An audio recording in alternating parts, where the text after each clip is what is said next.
de pé na bamba. E no outro dia liga e fala que me ama. Faz striptease na minha cama. Joga essa rabeta na minha direção, piranha. Sabe que é certo tu voltar de pé na bamba. E no outro dia liga e fala que me ama. Escuta esse cara aí, ó. GGH Shake.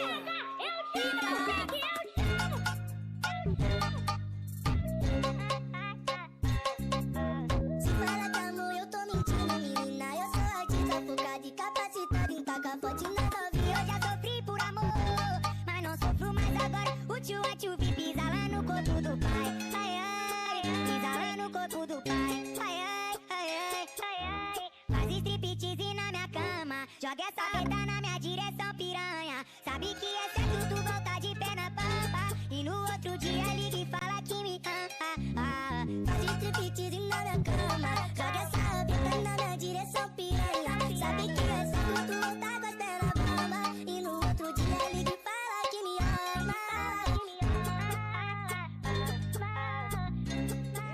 Así me sale, la trae no el amor, tiene par de amistades, pero no quiere relación. Donde va sobresale, en sus ojos se ve la ilusión. Pero llamó a su amiga que se olvide que esta es su canción. Y baila, baila, baila, ponle música pa' que esto no pare. Baila, baila, baila, tengo que besarte antes que se acabe. Baila, baila, baila, ponle música pa' que esto no pare. Baila, baila, baila, tengo que besarte antes que se acabe. Me gusta cómo te ves, moviéndote así es, dejando la timidez. Me gustas demasiado, aquí me tienes deseándote, toda la noche imaginándote, por el cuello besándote y por la mano agarrándote, que conmigo tú te vas a hacer algo más que no puedas olvidar, conmigo haces sentir.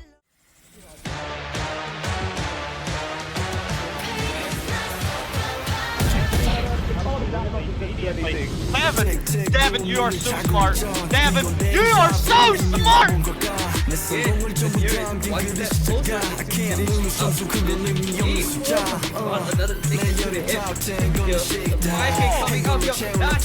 That's fine. Operator in hand. What can he do? The turret spots him out. Oh, that's touchdown! What the clutch from Neon! Oh my word! And Jupiter Ladies and gentlemen, welcome back to The Reckoning. The playoffs will finally ensue on stream here as Unfold, and I'll be taking you alongside our game between Chakmat and Uniway with Ancient Angel. How are you doing, man? I'm doing pretty good. We've got kind of an Eastern Europe showdown going on between Chakmat and Uniway here. I'm super excited. Both of these teams actually came from the same group into playoffs, and they had really strong showings in those opening round playoff games. I think a lot of people are looking at Chakmat specifically as a team to do a lot of damage in this tournament, right? They're kind of on that verge of barely making it into Surge, the Eastern European Challengers League. So it'll be really cool to see what they're able to do here up against Uniway. I'm excited. Yeah, and you know what? When you look at the two teams, of course, for Chakmat, they're the team that took out Ray into that lower bracket 2-0. Same can be said, actually, for Uniway, who were playing against Glacial Guardians, and they took them down 2-0 as well. Still in the upper bracket, so they still got a chance to maybe hide a few strats if you want to take that to the long run. If you're planning on actually getting to that top 4, trying to aim at the lion's share, the $1,500 that are in here for the prize pool. But other than that, yeah, like this should be an exciting game. As he said, same group, so they're already kind of familiar with their game plan, at least in the best of ones. I'm just excited to what that will translate to the best of 3 series. Well, and that's the thing, right? Is because both of these teams played in the groups, what you really want to look for is Uniway to really find an answer. Because Chakmat went completely undefeated in groups. I think between Chakmat and Uniway, the games that they ended up playing were super strong. It was like 13-8 and then 13-4 across both of those maps, and it was a 2-0 victory for Chakmat. So now coming into, you know, this playoff game, what we're really going to be looking for is if there was an adjustment from Uniway coming into this series. I'm really excited to get to the veto, because that's really going to be telling for if there was a distinct change when it comes to those maps or not. Yeah, absolutely. And well, for the veto, we might have the new maps as our backgrounds, but neither of them are actually available. We're just excited to see them when the time turns around. But you know what? We still got our boring. I'm just gonna call it that boring map pool where everybody apparently likes Haven, likes Lotus, and likes Ascent, and we barely get any variety. Yeah, we're gonna get a ton of Haven, ton of Lotus, ton of Ascent in the rest of these playoffs. I wouldn't be surprised if Abyss gets thrown in there as a little bit of a wild pick, especially in these two teams, because both of them do have a tendency to float this map. So you could see it potentially come out as a punish pick, maybe from Chakmont. It's gonna be really interesting as we look throughout this series to see where these players feel the most comfortable, because not only will that be telling for the rest of this tournament and how they want to play, but also moving to that new map pool and that new meta, where these teams feel the most comfortable and who's really looking to kind of keep their momentum into the future of this year. Yeah, and Angel, you know what? You should know that full well. You've been a part of like the NA circuit somewhat, and we've seen the Sen City stuff, and there has been a lot of variety actually thrown, especially into the Pearl. That I'm much more excited on it coming back now that we got new agents, new strategies, and Neon kinda is the new queen. But speaking of the maps, let's actually head on to the actual veto, and let's see what we have on the board. It's going to be really interesting, especially when it comes to this first kind of wave of bans. I want to see if Uniway actually do make a change here and try and ban out something a little different, because that will be really telling as we come into things. And they ban Ascent, which makes sense. Icebox ban comes out from Chakmont. Overall business as usual. Presumably, if we're following the same, veto, this first map should be Lotus. Yeah, it should be Lotus. I mean, of course, we expect Bind to be the one that's next on the chopping blocks for the bans, but yeah, there it is. Business as usual. Now we're gonna see if it's gonna be actually Haven, or will we flirt with that Abyss? Yeah, there you go. I mean, it pretty much is a foregone conclusion. We're trying to overanalyze it, but we all know what's gonna happen for the first two maps. I feel like map 3 is definitely an intriguing story, but it gets a little bit less interesting, because it's only Abyss that will be the third map. So we did get the wild card, but it's the one that we also expect. Yeah, and right, like I mentioned, both teams, they have a tendency to float Abyss, so I am a little bit surprised that Chakmont ends up going for the Haven pick instead of the Abyss. But either way, I think these three maps were absolutely expected. Coming into this series, it was really just a question of whether Haven or Abyss would be our decider. And so it's going to be really interesting for Uniway, because once again, it feels like they're in a position where they need to try and convert Lotus to even get us to Abyss, because of how dominant these other two maps have been for Chakmont. Yeah, absolutely. And well, I mean, if you're talking about it, you're kind of walking in, you're pretty confident. You don't feel the real need to show some more of your cards, and maybe that's why they're trying to leave the Abyss as a third map, because you don't want to show any strats when you're trying to come into like the upper semis. Maybe you're gonna actually be pushed into the lower bracket, and that's the card that you're trying to keep as a trump if you go down there.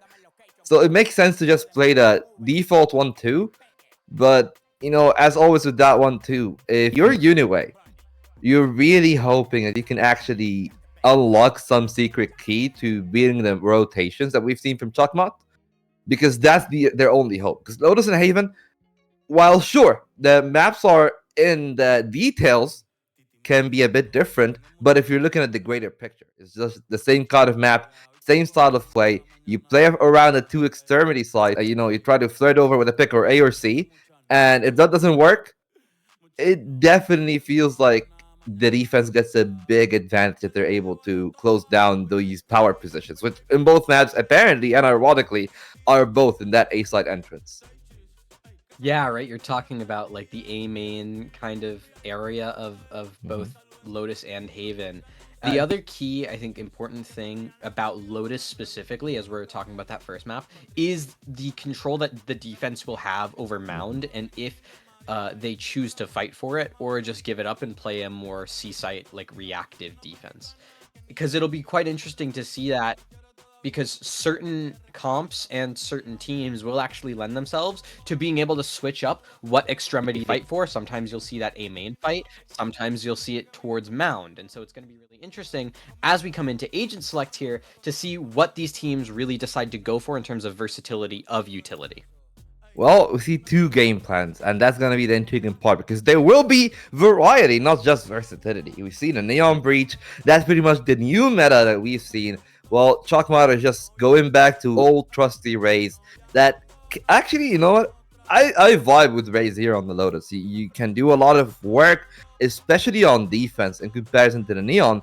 I feel like you got a lot more value in being proactive. Neon on defense, you can definitely set up some plays, especially in combination with that breach, take control of spaces. Maybe you can even contest mound or rubble, which is the A main focal point. You're going to be playing around that for attack. But other than that, the second difference that we're seeing here, Angel, is the exchange between Cypher and Killjoy.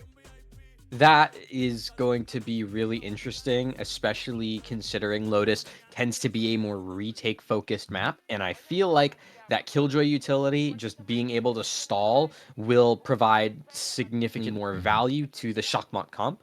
But something that I think is, has to be mentioned is just the elephant in the room of the double initiator to the double controller, right? Because you have Xester going on to the Viper, and that's going to be really interesting because in terms of utility that you're going to be able to see from Shockmont on these defaults, you have Neffy, and that's it, right? You have the two blinds and the Trailblazer, and that's it. You have like no other real powerful information gathering utility, and so that is going to cause some problems, especially as they're starting this map on the attacking side.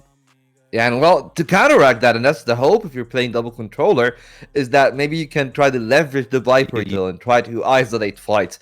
Clear angles slowly because you actually are given the comfort of playing around that poison orb, of playing around the wall, just isolating your duels and trying to dissect the map. At least that's the way that can be played. But the one worry is the other team comp is kind of the perfect counter. They're explosive burst comp that you just see a Neon straight up jumping and sliding off of that wall, trying to find peaks. It can be a bit too much for the enemy team. Yeah, that's going to be a big issue coming into this map.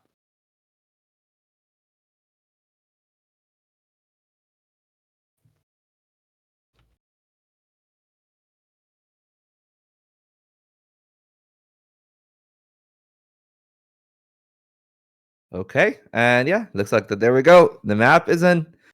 We're live. You know what, Angel? Lotus is beautiful as always, but for this map though, I'm slightly worried about the start of the game because I feel like Chakma can definitely have a lot of control. They're able to play to their own rhythm, but already, with the Viper wall, it can tell a very different story because they're not really trying to use that towards A main. So that might invite some pressure from the side of Uniway towards the A rubble area. It's going to be just an immediate fight towards A main. Immediately, Bishops takes that jump peek, and it's going to be this kind of B-site adjustment from Shockmont. Endemic immediately taken off the board. There's only a 1-for-1 there, as Kozak can only go and equalize. Well, still not numbers even. Xester can't find anything on that default, and you still have Shade over towards Rubble. Neffy, no utility. Actually, one flash, but other than that, utility at a bare minimum. Yeah, well, they've tried their pick. They're giving it a go, but looks like Nash is actually taking that one back. 3 shots to the head, all crisp and pure. And that actually leaves Pure alone in that 1v2 to try to solve that. Yeah, it's now just the Cypher 1v2. Pure has to try and frag, but the ghost shot is good onto Neffy, and now it's the Sentinel duel. You mentioned the Killjoy versus the Cypher. We're seeing it immediately, and Pure is able to close things out of 3k of his own. It's both Sentinels finding the frags here in the pistol round, but it's Uniway who's able to convert. Yeah, great work there from Uniway, really. It was a very tough call on Pure, but he's able to isolate those duels. The Mesh could have played around the tap. They just wanted to secure some space. Caught in the open there, and easy work for Pure to secure a triple of their own. So the 2 Sentinels, off to a great start. The rest of the 2 teams, though, are the ones that will have to step it up for the rest of the half.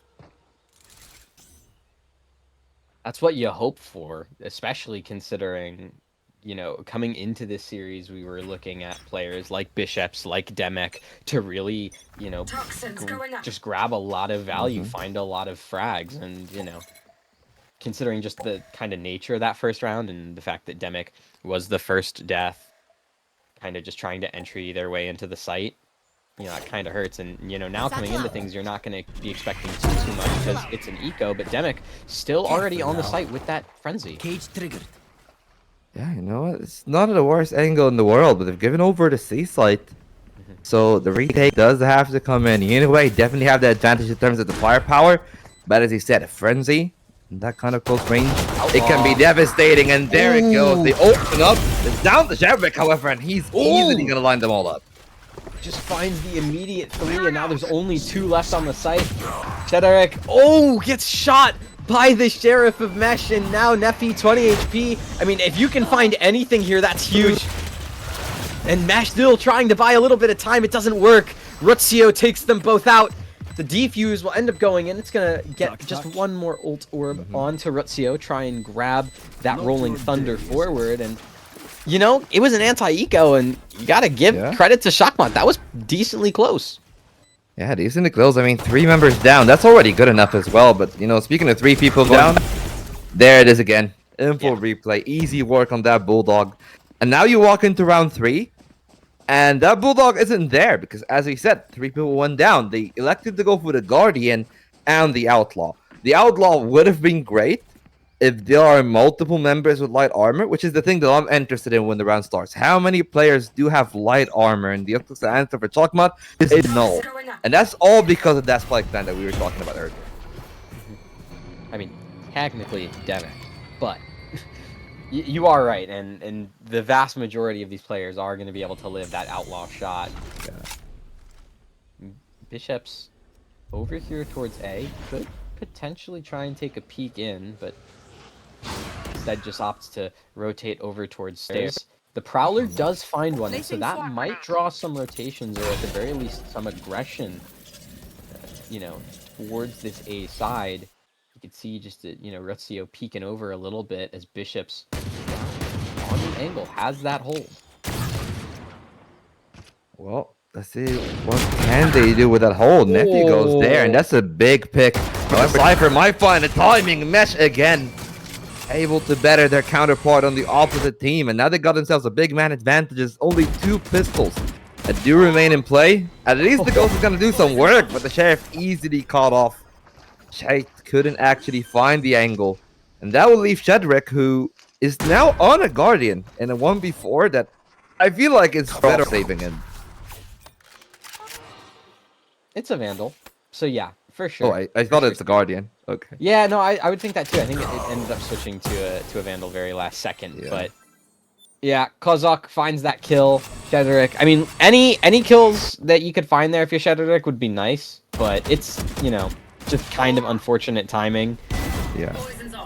This was just a really confident default coming out from Chokmat, and that's exactly what you want to see from them. I like the fact that no one was just dry swinging an angle on their own. You had a couple double peaks in there, right? So the value of that op from Bishops couldn't really be gathered. That's what you want to see from this Chokmat squad, and it's part of why they are such a strong team. Yeah, now they're trying to flex that strength again. Onto that B side, the flash actually goes deep, goes in, catches 2 of them off guard, but they elect not to go for that, as they've gotten themselves the information. They're trying to pressure them off with a poison orb, but as they can tell, Shade has actually already covered that angle, confirmed that the A main position is clear, and that's why we're seeing Rutzio direct more of their focus towards B, maybe towards C with a fault line or something. But the C side is still the weaker one, but at least it has 2 members in it, and they've spotted the trap, so they know that Pure is there. Great Nanostorm takes care of the trap wire. Pure in the back of the site. Gonna be tested here. Demek been spotted on the cross, so has to give up the space. It's gonna be a 5 versus 5 retake at this point. That spike, it's gonna be planted for Mouse. It's an open plan. And Shedrick taking the backstab. I'm pretty sure that they have heard that Omen and trying to double up on him, which has given actually some time for Unaway to retake on the side itself, but Cester strikes. Finds that kill on mid. Tries to open the door, but it's all going to Chalkmont. It looks like that they have been checked. And for Uniway, it has to be the runaround. Killjoy ultimate pretty much pushes them completely off the case. And they look to be saving at least viewers all the way deep in A. And Biceps, I'm pretty sure he's just going to fish for exits, nothing else. That's exactly what this is. Biceps just sitting here, waiting, can hear the cross. The hunt is on for the side of Chakmont. Anything you can find here, Neon, that'd be great. Hey, you get one onto Mesh, that's basically good enough, right? You don't need to go for anything more. I think we'll be able to keep both of those Vandals into round number 5 here. But considering Chakmont got these last 2 rounds in a row, they've both been pretty confident. Yeah, you can see the buy is still going to be there. Demek is really making the only concession, and that's because it's an eco round for Unaway, right? So this Outlaw is going to be perfectly fine. Yeah, and as we can actually tell on the scoreboard, looks like Biceps have actually been caught and killed there. We were displaying that replay, which does mean they only get 1 rifle in that hero buy right now. They're trying to use Biceps early on in the aggression, but the Outlaw is doing some great works against that eco. And sure, Biceps is still there, holding on to Mount Tooth and Nail, but you already lost the abrasion. That's going to be all the edge that Neon needed. Just neutered. Just fully gone. There is still 2 over towards A, and that is where this bomb is headed. So you could potentially see that Vandal here get a little bit involved here. Is able to go 1 for 1, and that's onto Cester. But Kozak still alive for the team, will be able to allow for Chakmont to advance their way further into the site here. Oh, Demek. They haven't been sold though. They're still trying to the angle. However, look at Biceps is looking towards B, and that might be the angle that they need. 2v3, and they might get themselves the entry here on 3. It's that immediate just clear from Neffy towards Tree. Shade gonna be blinded. There's finally the Outlaw from Demek finding value. Kozak out of the smoke through the flash. Gonna be able to find at least the space for the Neffy plant, and Shedrick already on the site. Bishop's only able to pick up a Vandal here and there. It's 1 for 1 trades from Shedrick. And now Bishop's 1 versus 3. You're able to find the first, but there's still 2 more to go, and you've only got 5 HP. Neffy's been giving you this run around the whole time, so MSH holding the crosshair now. That crossfire is so deadly in the clear. It's only good for 1. The second is just not gonna be checked for. And Mesh closes things out. Chakmont, they go up to a 3rd. Finally clawing themselves a lead after losing that pistol. Was kind of close actually, and that shot from Shedrick, peeking off the smoke, was the one that gave Biceps the advantage to try to go for that one. He isolated it, he caused good damage, but as we said, now it's 3 for Chakmont. Now they're starting to pile on the economy damage, and now I'm looking at the ultimate economy as well. As Ruzio's not far off, Shade is not far off either, and these are 2 big retake ultimates as they can capitalize if they find the orbs for them. Overdrive already popped from Bishop all the way towards the respawn. Neon just trying to give everyone the runaround. Pure only able to find the first here. Mesh could be the next to fall, however. Yep, there it is. Tracking finally pays off, but the spike gets planted in the meantime, and Kozak takes the space towards heaven and takes care of Shedrick. So immediately, it's back to a 3-on-3 in this retake. I mean, you have the Rolling Thunder available. That's at least something for the side of you. Oh, you don't have Biceps anymore. That makes it also more difficult. Cester to clean them all up as they line up for him. Usually on the do list, but this time on the Viper and still excelling pretty much. Yeah, I want to see this. Did they? Oh my! I see how they lined up now. That's so tragic. Yep. Cester holds the angle perfectly, grabs that round, and Chakmont really starting to run away with things here. The one kind of, I guess, selling point into this round for the side of Unaway is you still have the Rolling Thunder online, and Bishops now has the op, and we know just how lethal this op can really be, especially towards Mount. Well, the main problem is though, I was worried they lose that duel, but they get that duel, they win it, and Demek hasn't been having the best games on the race. And adding on top of that, you know, insult to injury, they didn't even get any control towards Mound. If anything, Shederick has been stationed there. And now it's down to Bishops, who will spot that Prowler going in. Sorry, the Trailblazer going in, not the Prowler. That's the other team. But they haven't gotten themselves any. Look at A, though. There's a duel here. There for sure is, and Sester finds that with the Shederick. Bishop says, "You're not careful, you're gonna get caught out here," but Pure is there, secures that kill onto Neffy, and so there's no flashes left alive for Chakmon. It's gonna be this immediate rotation though, from the shadows, in through tree. You have the first responder in Shade, who only has a Guardian, so not expecting too much out of this gun, but Shade could always find the timing. A little bit of space is there. Nash on the plant does get taken out. The Guardian as well. Not gonna find anything, but the Rolling Thunder gets used and Shake gets taken out, and oh no, now it's all up to Bishops in a 1v2. You have the classic, but you don't have the shots. Kozak, good for the swing, good for the flick. 5-2. And that's exactly the problem with that kind of util. Look at how big these ultimates were supposed to be. But if you ignore them, you run straight into their faces, which is what Sester and Kozak did. You don't even get in range of being stunned. Nightfell, you don't care. You just go for the straight up aim duels, and sometimes overthinking it might be as bad as underthinking, as Clove does like to say, and that's exactly what we've seen. 2 ultimates used, nothing gained really. Actually, no, the Nightfall apparently is still in the Acquiesce of Shade, which is going to be a big tool, and I'm assuming that's what they're trying to take that timeout for. We still got the Neural Theft, still got the Nightfall. We can play around those two, especially because if they get on side for the side of Chakmot, with that Vipers, it can be near impossible of retaking when you're a weaker in economy.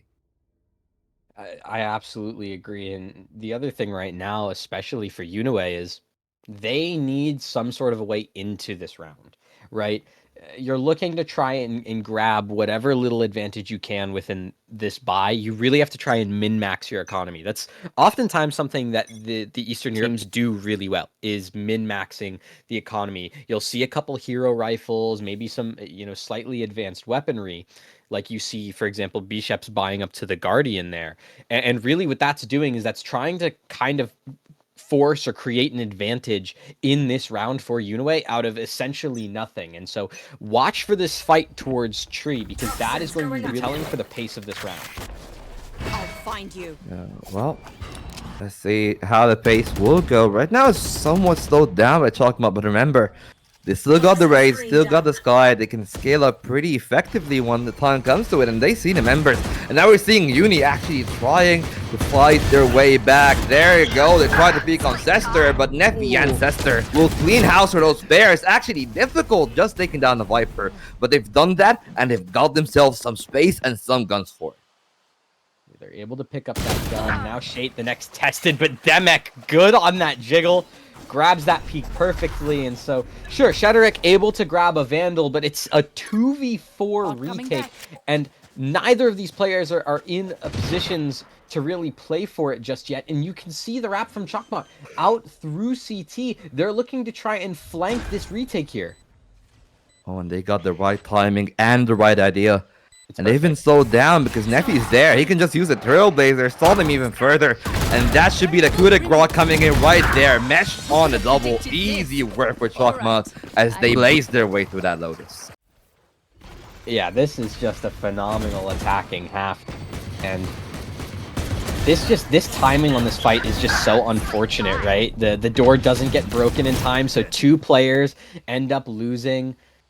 It's a really, really good idea from Unue to try and catch out the lurker of Sester. Yeah. It's just that they weren't expecting Neffy to also be there. So it was that kind of 2-player like lurk or default that really did catch Unue off guard. But they do have the full rifles here, and so you can see kind of return to normal, just try and fight for that A main space. Business as usual.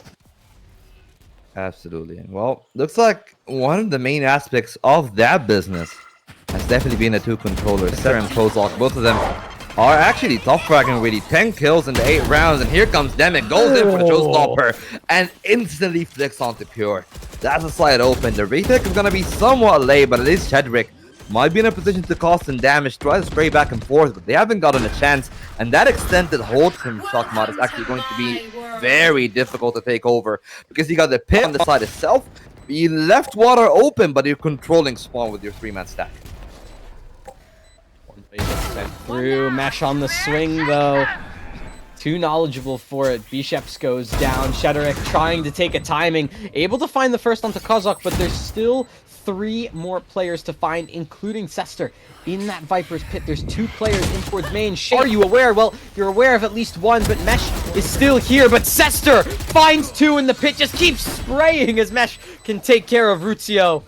And Shockmot, I mean, you lost the pistol and the round after, but anything besides that, it's been 7 in a row.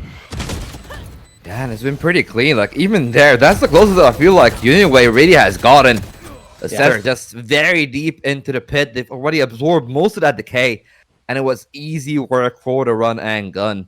And they're running away with the game. 7-2 on the attacking half. Sure, you can say that Lotus is somewhat attacking favored, but I would actually wager that it does depend on the comp. And Uniway should have the comp that should do some damage on attack, but on defense right now, they are definitely struggling, unable to really contest most of the sites. And due to Sester and Kozak having such a good game, you can tell they're having some fear. But the timing there, they spot Sester, but he turns around 180, finds both.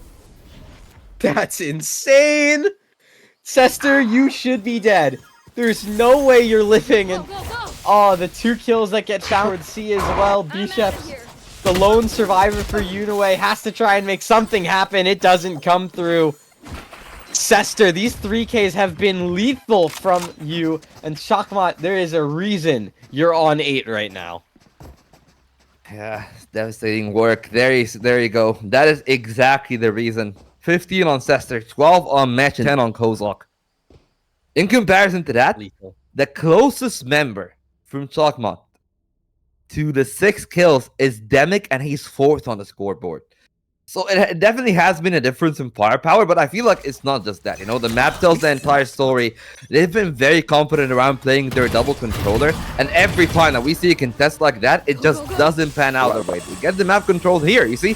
They force Sester out, but the seaside has already been exploited on the other end. Oh, Shederick able to take care of Demic. At the very least, it's a advantage coming into this. And oh no! Pure gets caught off guard there. Kozak able to secure that kill. Beautiful play off the flash to take care of Shederick as well. And now, 4 versus 3, the numbers aren't there. Kozak's on a tear, going for the ace at this point. Shait and Ruzio, the 2 initiators for Uniway. Got a long way to go, and that's just to deny the ace. Kozak. One more. Just give it to him. Oh, they're giving him the space. Yeah. But it has been a very long retreat for Shade. Look at him, he's all the way back. Deep towards that C main angle. Looks like Sester might take that one. But they're trying to sense him out. They're trying to give Kozak the ace, but it looks like that will not be the case here. Should be easy work for Sester, but Shade actually has the timing. Might have a kill here. And that will actually leave a chance for the ace to come in. But as I say that, look at where they are, guys. All the way across the other end of the map. No way. But Kozak is actually still running for it, though. I mean, I respect the attempt from Kozak. I mean, there's a little bit of time. This is definitely doable. Neffy just baiting. Shade, are you gonna get it? Oh, the ace denied. A 3K from Shade the Hunt. It doesn't pay off for Shockmot. At the very least, it's a save coming into this, and also a fair few ult orbs as well given over. Yeah, and you know what? I just look at this because this is exactly for me the way that Shockmot has actually been able to capitalize on what Uniway are doing. You see there, Kozak just peeks into that smoke, plays into the cage, pops out with a sky flash, and remember, they have very limited flashes. It's only 2. They don't regenerate like they used to, so they need to make sure each and every one of them count, and they've been doing that throughout our way, but this time around, it looks like it's different. Uniway already on the overdrive, on the double for Bisheps. It's a beautiful double entry, and for Bisheps, you're tempted to look for more, but you know, the better play is just to back up. Mesh finds a ton of space towards B and gets a double in response. This is insane. And Shederick gonna be able to at the very least try and pick up the pieces here, get the man advantage back into the hands of Uniway. It's a 3 versus 2, but Neffy and Sester, they've both been so solid in this map so far. Neffy gets to equalize. Shate, though, quick on the response. Make sure that Uniway doesn't sell this round. They need this third coming into this half. But Sester, it's been good for a multi-kill. They're closing on him, though. 2 players on the left and right. Will he be able to isolate that duel? The spike is in their hand. And he raised up the wall, trying to play tricks under their mind, but he will get all that! That's all Sester needs! He finds the clutch to make it double digits, and it is checkmate on Uniway. Oh my god, Shakmat. And Sester, this is ridiculous. Look at this 1v2, right? You get the first, there's like no 3-2-1 here. It's just a beautiful clear. And now you have double digits. You are so close to going up 1-0 in this series on Uniway's map pick of Lotus. This was a map that I mean, it wasn't exactly like you lost it last time you played against Uniway, but it was really, it was 8-13. Well, looks like nothing like that at the moment. Oh. As he said, courtesy of Sester and Co. Of course, it's not just a Sester show. We've seen everybody else from the team really doing some solid work between Kozak, Neffy, and even Mesh, really. Demek definitely has chimed in with the entries and the space. Not the highest on the scoreboard, but their work is purely appreciated for the rest of the team that feel like the game is much easier on them. And it should be the case now that they're in defense. They got the race, you got the space denial. You can play around those closer quarters, and that's exactly what they're doing. 2-man play here between the Killjoy and the Viper. Just trying to drain out the util, but as you know, that fuel will eventually run out. But by the time it has, the flank will already have matured. 2 players there, but the timing is actually in the favor of Uniway. Oh, Demek gonna be able to use that paint shell just to try and split the team. There's the trades that come through, but Bishep's huge double entry secures the player advantage, and now as the C site is gonna be secured because all the rotations were towards A, it's going to be that post plant for you. This is where we want to see the success of this squad, and this is where the defense might actually hurt Shakmat a little bit, because Neffy, the utility that you're going to have for this retake is super limited. Yeah, they had the space to go for the open plan, but they decided to go for a safer one instead, knowing that they might be closing in, and they indeed are. Mesh in the backside angle. There's a trip there from the Cypher, but they're still taking those duels. Flash from the sky, allowing Sester to walk in on the tap, finds the kill as well, but it's Pure and with Rico. Again, another clutch, but this time Sester will fall short as Pure strikes to give Uni their second pistol. Now, I do want to say this. This is a great round for Uniway to win. If there is a way back into this game for them, it comes off the back of this pistol and generating like really good momentum for yourself coming into the rest half. The one concern I have is if you look at the only 2 rounds that they've won besides this pistol round was the last pistol round and the anti-eco. So that is still something to watch out for. Obviously, you want to win this round as cleanly as possible, but then we also need to look into round number 3 and how that goes for Uniway, because if that round is close or even they win it, that's huge. Yeah, well, speaking of things that will not be huge, just Mesh in this round. Of course, it's near impossible to fight the Neon. And it's sprinting out like that. A few sheriffs there at the hands of Chalkmod, but other than that, as he said, you know, just a little bit of util, trying to do what they can in a round like this. But Neffy as a sole initiator being left all alone there, just a classic in hands. How much can they do from that rubble position? I mean, if you play it right, you're good for at least 1, but immediately there's the clear that starts to come in after Shock gets used, but Neffy returns to the position. Not aware. Oh, Uniway's so not gonna check this. There's the swing out, but the shot from Shade is good. And so, Uniway, they're back to having as much space as they could ask for, but the shot from Sester is the one to find the opener for Shakmat. And the Sheriff is still good. Shederick gonna be the next to fall. And Sester, that 2K is huge. It makes things doable now for Shakmat as Demek, the next to be tested. Sheriff in hand. Just stuck in, seized out to the back of the site. Well, he has a very good angle, but he's all on their lonesome now, Demek. Spotted by that cam.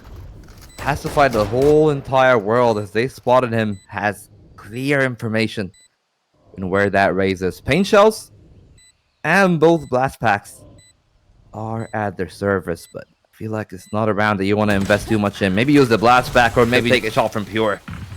And that's it. The case will repeat. A pistol, an anti-eco. But this time the damage is a little bit less. They keep 3 instead of 2 and they keep 3 rifles on top. Yeah, and the big thing there is that this Vandal from Pure is still going to be in play in this round. That's exactly what you want to see. As well, you can see Uniway, they are going for this round. This is essentially a full buy, right? You're keeping Rizzio and Shades on those Guardians, but everyone else, it's going to be running the full Vandals. And so this is now going from a round that, you know, damage is nice to a round that you need to win for Uniway. Well, for Shockmon, however, they've taken control of that mount area for a little bit, forced some util, not much really. And then they've backed off. Both Demic and Kozak are on the site itself, and this is the first avenue of aggression. 3 players stacked there against 3 defenders on C main. Great flash, but it was turned by so many, but the double swing is good, and Neffy, 5 HP, looking to fall. There's the classic right click to come through for Bisheps. Secures it. All 3 players on the site down, but okay, Shade. Nice knife play, but Sester's got you better. So 2v4 retake. It's both of these more defensive kitted players, right? The Viper and the Killjoy. Anyway, this is really solid.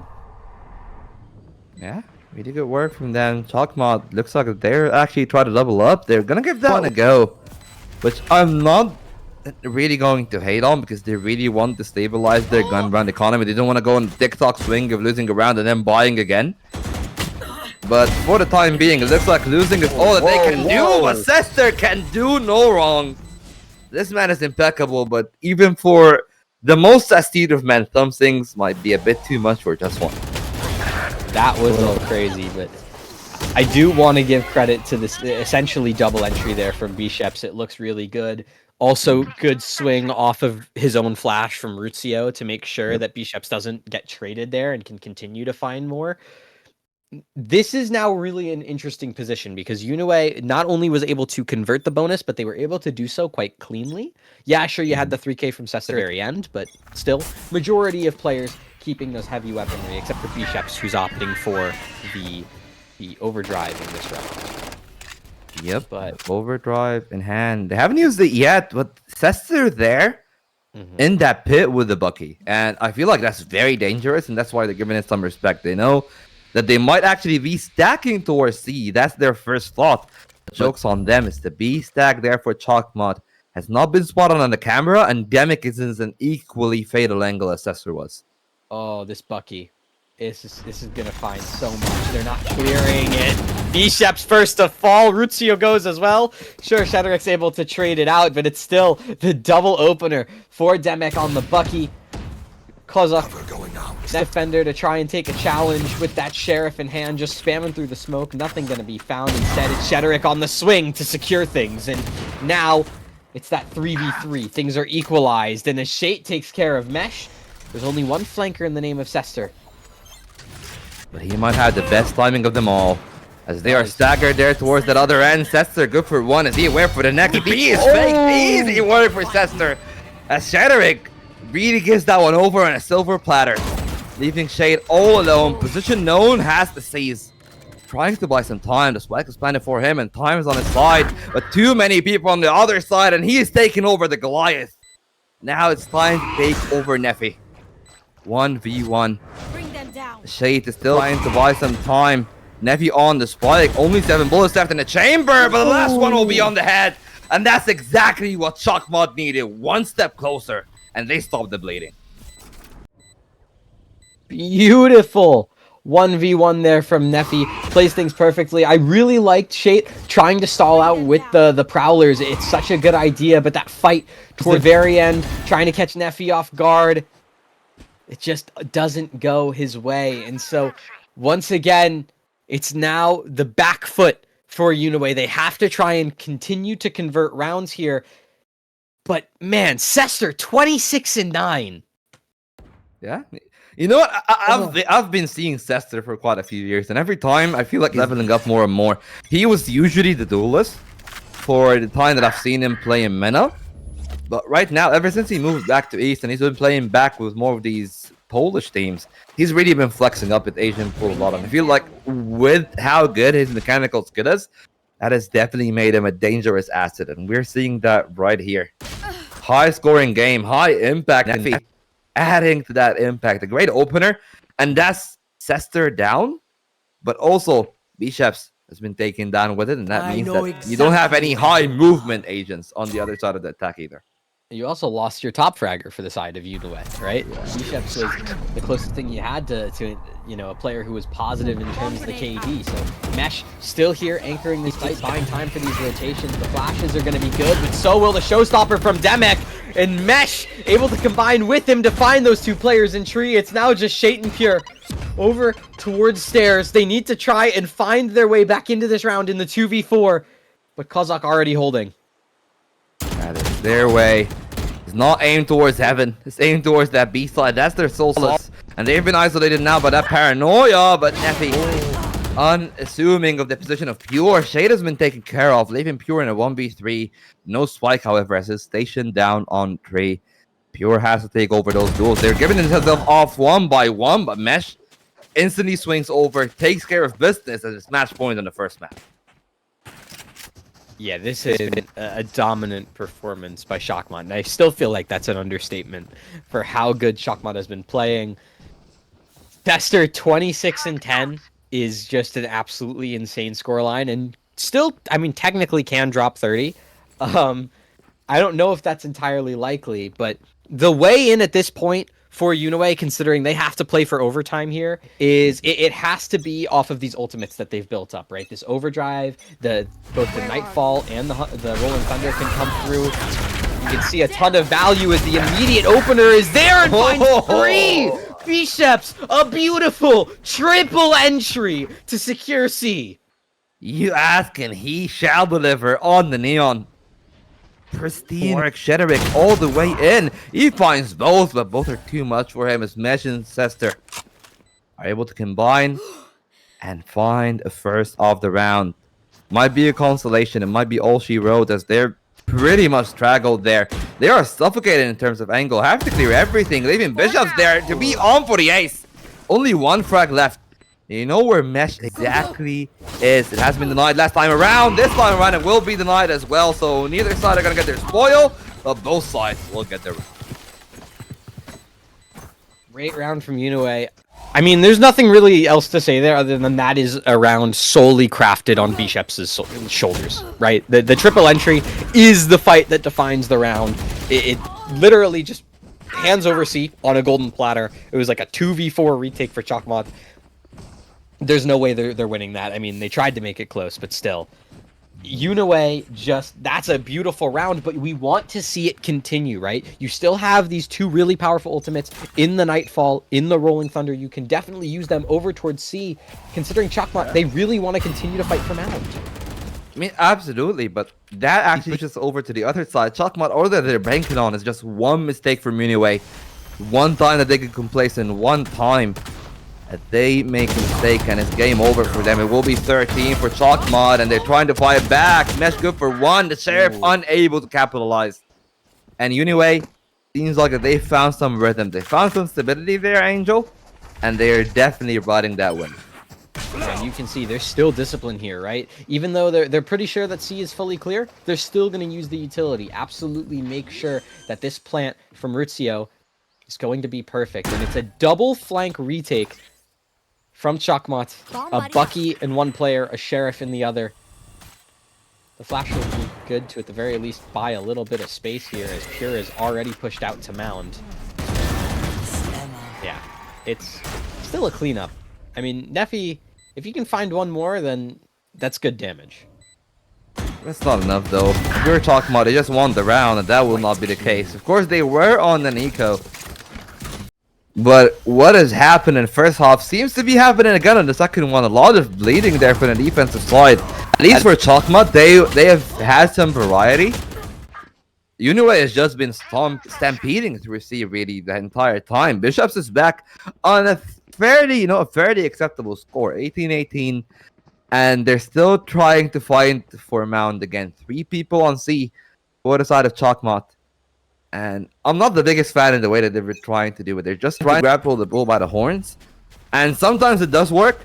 Other times they get tunneled and he leaves the A side open, which looks like to be the avenue for Uniway. That's the path that they want to take. Yeah, why not just default towards A this round when you've gone C the last two, right?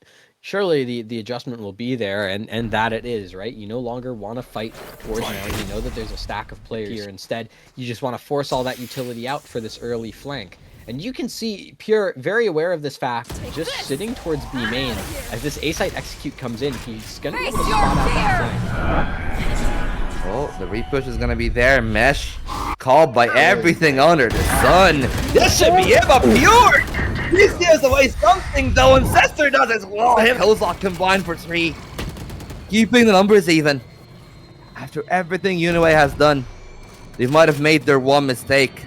They tried too ambitiously for that angle. Now they're cornered deep in 3 Angel. They're trying to go out. Kozak is going to close that door. Sester on the other. And Death's door has struck as the 2 controllers getting themselves in with a full house. Yeah, this is just an insane fight. Everything starts happening all at once, right? Rolling Thunder comes in, Nightfall as well. Pure not able to find that third on the flank. It allowed for Kozak to pinch alongside the 2K from Sester.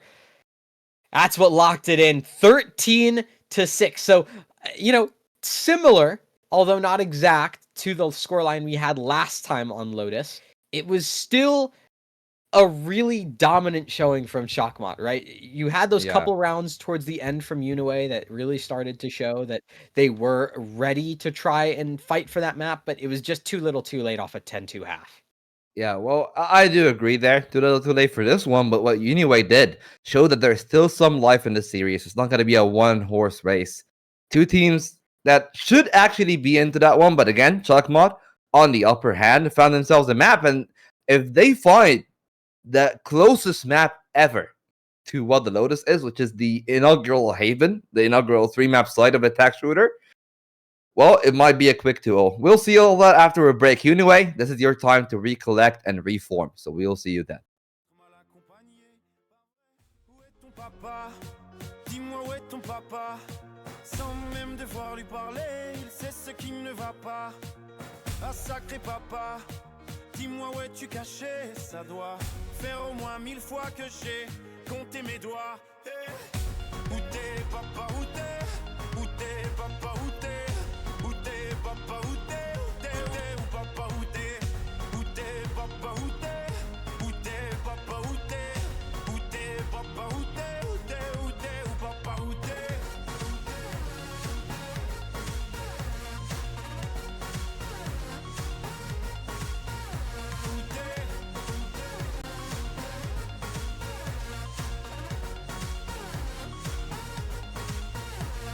Quoi qu'on y croit ou pas, y aura bien un jour où on n'y croira plus. Un jour ou l'autre, on sera tous papa, et d'un jour à l'autre, on aura disparu. Serons-nous détestables? Serons-nous admirables? Des géniteurs ou des génies? Dites-nous qui donne naissance aux irresponsables? Hein? Dites-nous qui? Tiens, tout le monde sait comment on fait des bébés, mais personne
É que eu queria muito ela não me dava atenção. Fiz de tudo por ela pra manter uma relação. Hoje nós nem conversa.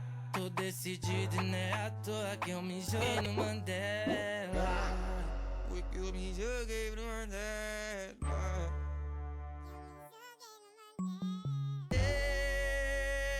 Parado no bailão.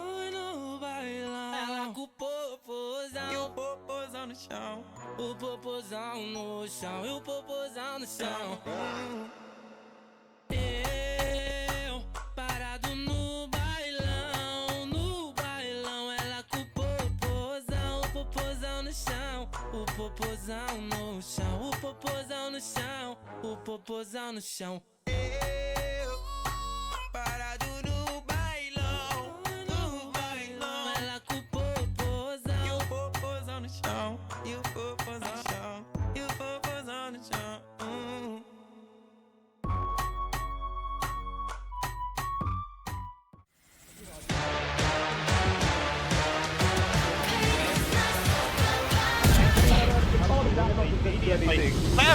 Devin, you are so smart.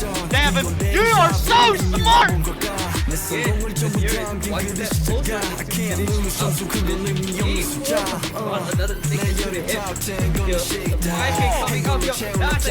That's fine. Operator in hand. What can he do? The turret spots him out. Oh, that's a touchdown! What the clutch from Neon! Oh my word! And Jupiter. Welcome back, everyone, to the Reyna Reckoning. My name is Ancient Angel. Here with me is Volt, and we are coming off the back of a blazing hot map number 1, 13-6. Chakmat versus Uniway. Chakmat's up 1-0 in the series, and now we go from 1-3 site map to the other.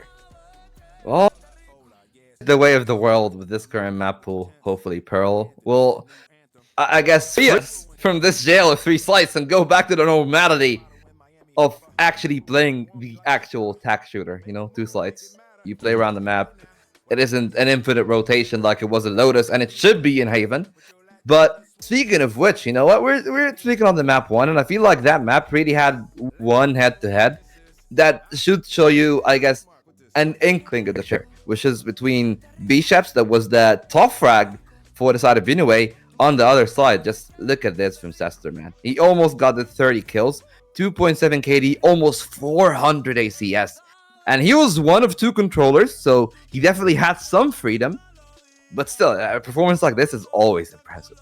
Yeah, as well as the fact that, like, you look at the first floods, like, Sester was very active on the map, right? Being that lurker, you know, able to find a couple openings for the team on that attacking half, able to be an anchor, consistently holding down the site on the defense. That's what you want to see from a Viper player, especially on Lotus, where we've seen the trend of comps recently tend away from this agent. That's exactly proving why it still should be considered. It was just a beautiful performance from Sester to bring that map across the line. But now we move on to Haven, and Haven, at least in my mind, is a significantly more solved puzzle than Lotus, right? Lotus, you still saw, you know, and you still do see a couple pieces of, you know, teams having a bit of freedom as to how they want to build comps. But once we move into Haven, you know, there's a little bit of a trend right now towards the Neon away from the Jet, but overall, like, everyone's still just doing the double initiator.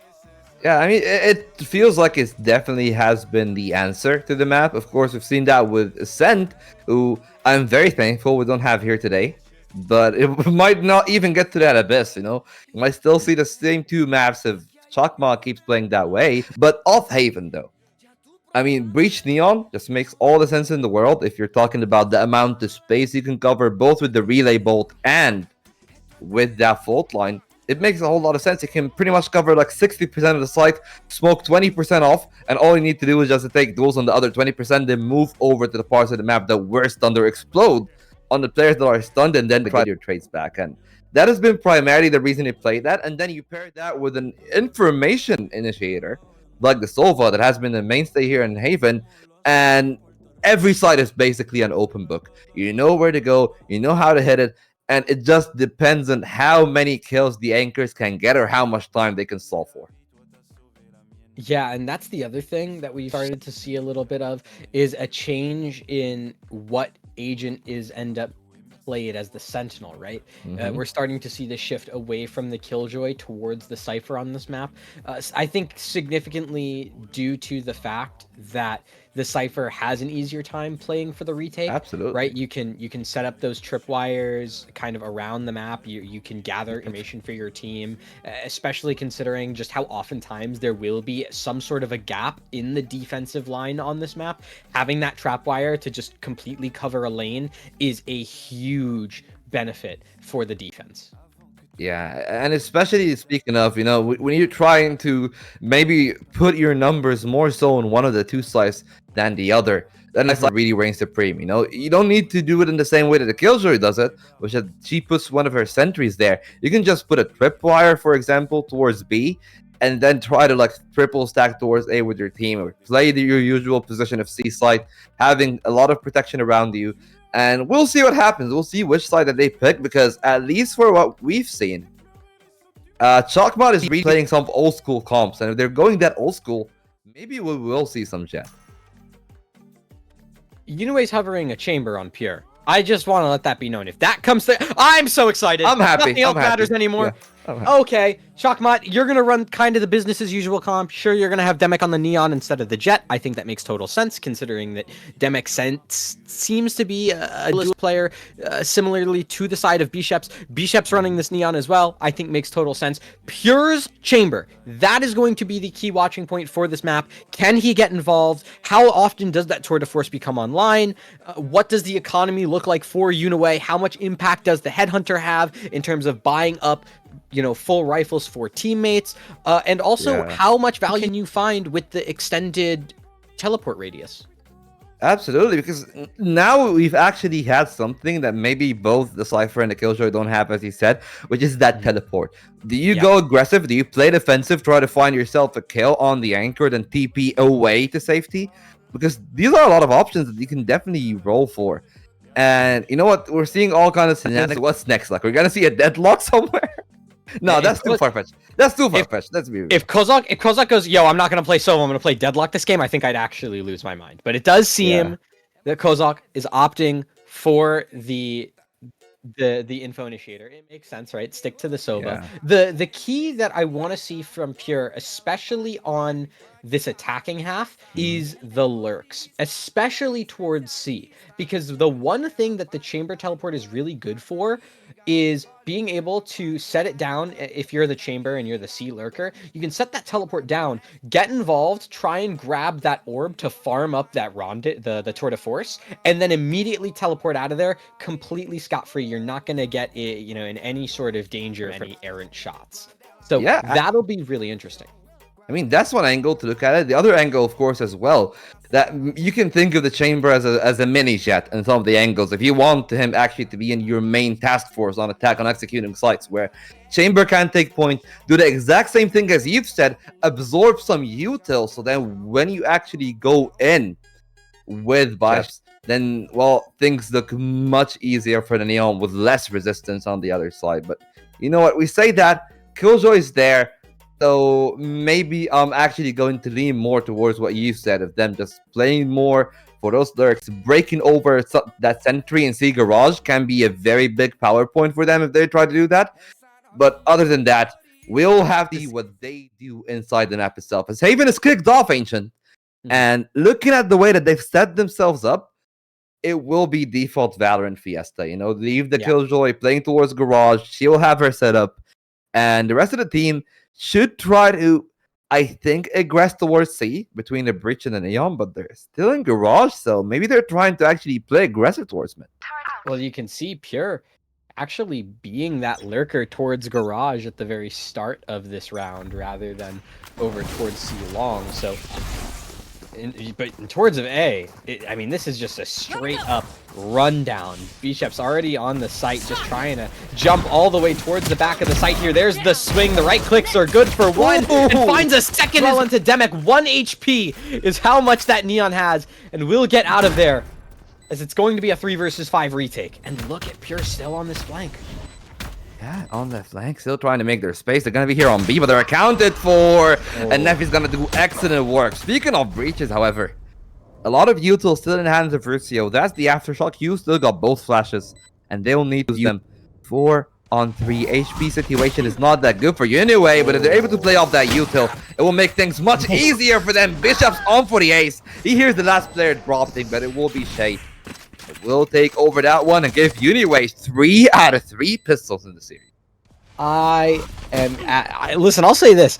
Uniway, if you can get some of these rifle rounds under control, I mean, these pistols are beautiful. Like, you're really building something here. And something that I'm going to be excited about now coming into this round is going to be what Pure can find. Because you're on the Outlaw now, right? Like, you have a ton of potential here to be really involved in this round, especially considering it's going to be an eco from Chakmot. You know, you can see there's like a Marshall, a Bucky, and then just a bunch of Sheriffs. So this Outlaw, dream case scenario. Well, sure it is. But at the same time, we don't want to peek into the injurious angle. It'll likely off angle the Shadowbrick is taking. But Sester, he knows that he doesn't have to step too further forward. You know, you're already locking down the door angle. You're not going to give them that much. And Uniway, they might try to contest back lobby. They spot one, but not the next. Demic is still there with that Bucky. Oh, but Uniway, they know. They know that that's a possibility. They're going to eventually clear it out. But they still have to take care of Kozak first. Revealing area. There's so much more, but the flash goes through. There's the swing. Demek falls. Kozak is next on the board. At the very least, there's something. Sester able to take care of Shedrick. It does mean that there is a little bit of damage here, and there needs to be a little bit of concern for Uniway in this post plan. Yeah, the Guardian there in their hands as they're trying to double up there on the back end. But as you can tell, the trademark is established, will be broken, which will give Pure the information to look towards that part of the map. So 3 players in sight, and it's all in the hands of Neffy. He's the only one that can take that duel because the Outlaw is going to make quick work of Sester, already being wounded up, leaving Neffy on a good shot to the head. And he's trying to assess Amsh, trying to get in Mesh, looking for the angle, got himself in, but Pure on for a quad. One more player to find, Headhunter in the hand, but it will be Mesh. Find that kill to make it 3 kills for the side of Chakmot, and I've seen that scenario before. The one thing I will say, to give credit to Uniway here, coming into this third round, is because of the buy from Chakmot here in round number 2, they're not going to be full shields across the board. There's going to have to be a couple concessions. Sester and Demek being the first 2 on those light shields. So this Outlaw from Pure is going to find a ton of value here in round number 3. And that's kind of the key thing, is just the kind of buy from Chakmot. Well, they've unlocked a different part of the map, though. They're telling Pure, you can take the lobby duels. We're going to have both the Killjoy and the Omen there. Full util setup. If you look at the way that it's actually established, it's easily allowing them to hold both short and long with the Sentry and the Alarm. They clear off 1C here as they're going to try to take their entry onto lobby, but Bishops is pretty far away from the breach. And the spike is still on A, but they should go back. And with it, I'm expecting rotations from Chakmot, but it hasn't been the case just yet. They're still playing the 2-1-2. But the solace for them is that Kozak is close enough to actually throw a recon dart in case they try to smoke it off and find their way in.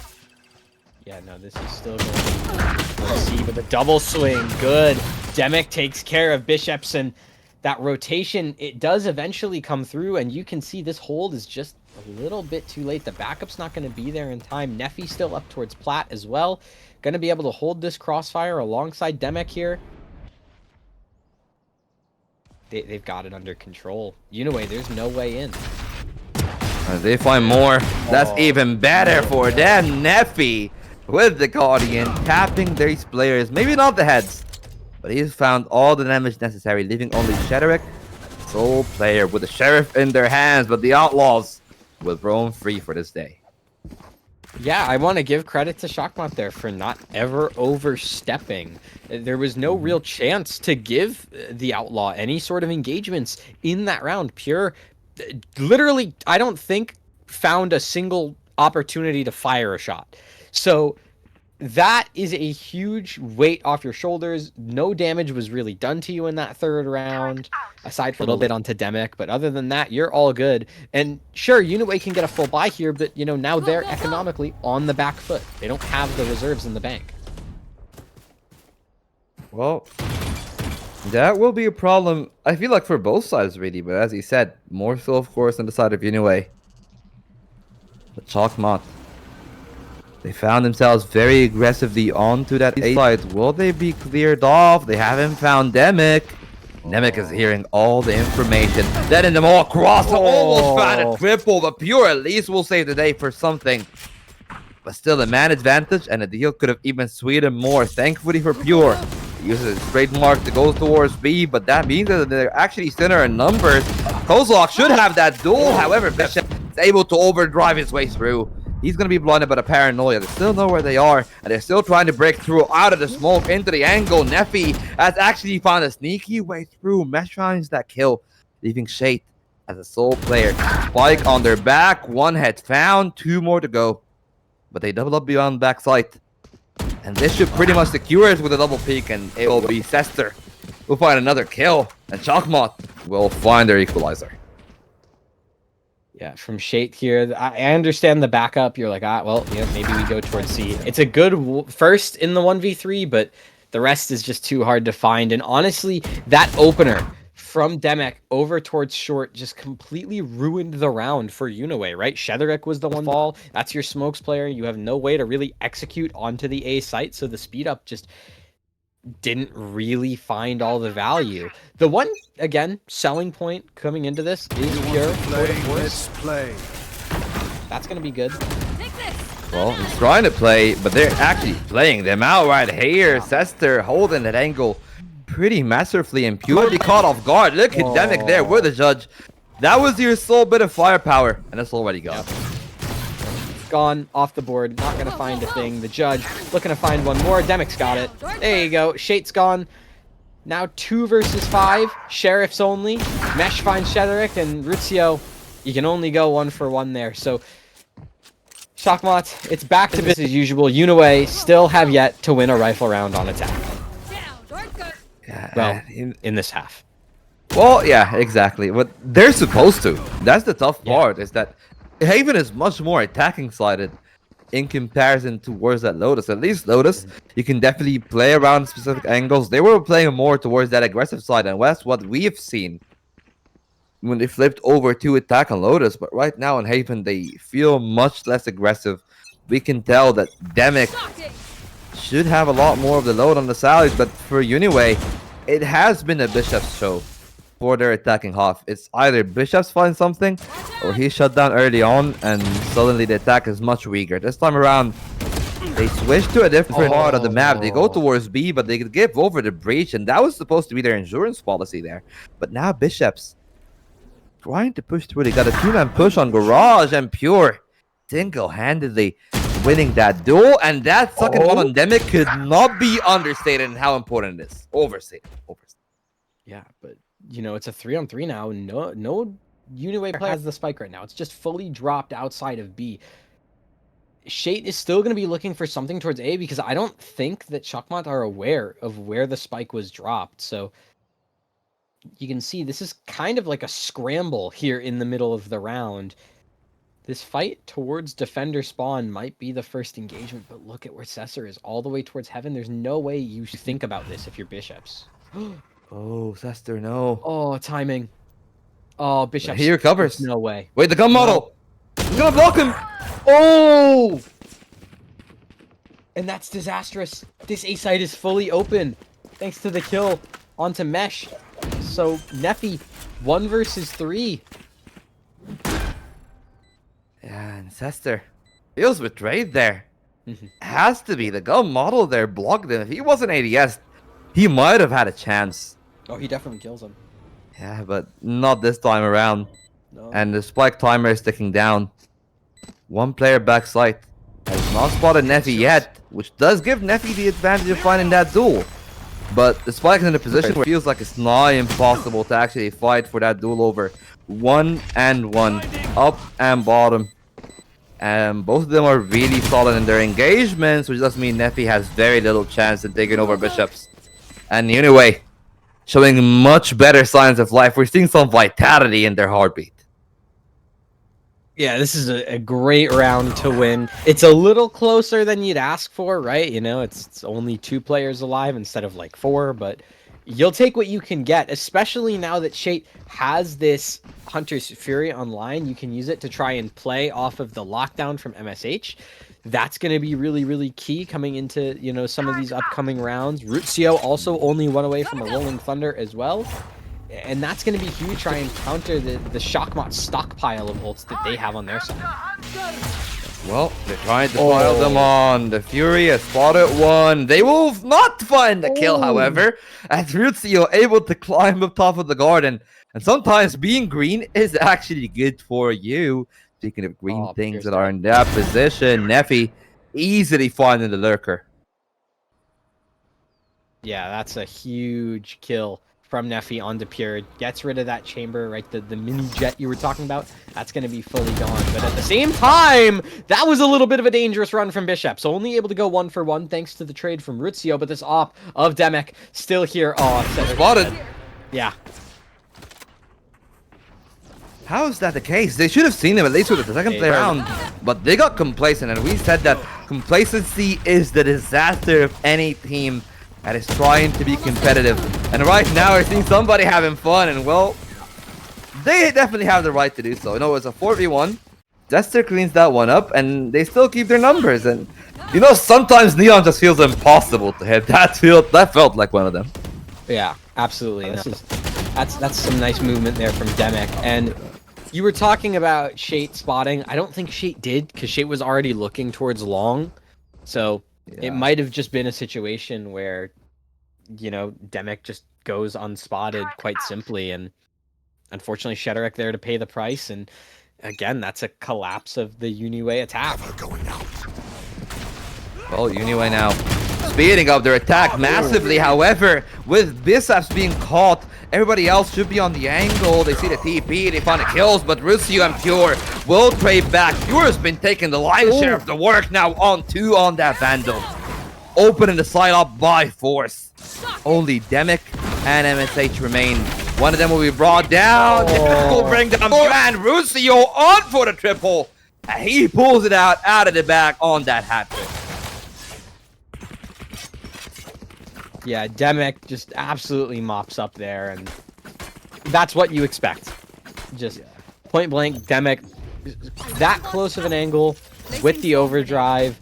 You're bound to find at least 2. Goes for a third as well. And, you know, it's a little rough from Uniway, but I'll give them this credit, which is that this Pure pick of the chamber, it's going to start to reward them here in the later rounds of this half, right? You have the Vandals now coming out. These hero rifles are going to be sent through as it's an immediate fast play towards C. Bishop's going to be able to find the kill alongside Pure to open up the round. That was quite ambitious there from MSH, I'm going to be honest with you. But they've given themselves some space. Neffy's able to find out one. They know where Shedderek is, and they're going to spray him down. Neffy is doing some excellent work on the breach. And now it's all up to Pure. This time he will be shut down by Demek, however. Even Rutcio. Sheriff in their hand. 2-player crossfire. And that's exactly what it is. Impossible. You're just giving yourself off to the wolves. That's unfortunately the round that does not go Uniway's way. But the good thing is, Tour de Force is online for Pure. Hunter's Fury online for Shade to be used to counter the mesh lockdown. And then you have Bishops, who's going to be able to pop that overdrive whenever they see fit. That's going to be really crucial coming into things, because it's these ultimates that have been a win condition for Uniway. Yeah. You want to play? Let's play. Well, there is a Tour de Force. Last time around, it was using an anti-eco. Didn't have the highest degree of effectiveness. This time it's a buy round trying to replace on Rutcio spotted. Luckily for him, not spammed. However, Nephew will find a trade with Shade. Ruzio this time will swing to some success. But they still got control of lobby and C on the side of Chakmat. And maybe that's their hope. That's why they're regressing towards B. Kozak is going to relay a lot of information. And the Neon should be quick on the rotate. But it all boils down on MSH. He needs to slow them down here. Yeah, just a kill isn't going to be enough here. You got to find way more than that. So these smokes will go in alongside the rest of the utility. The drop is there, and it's only a 1-for-1.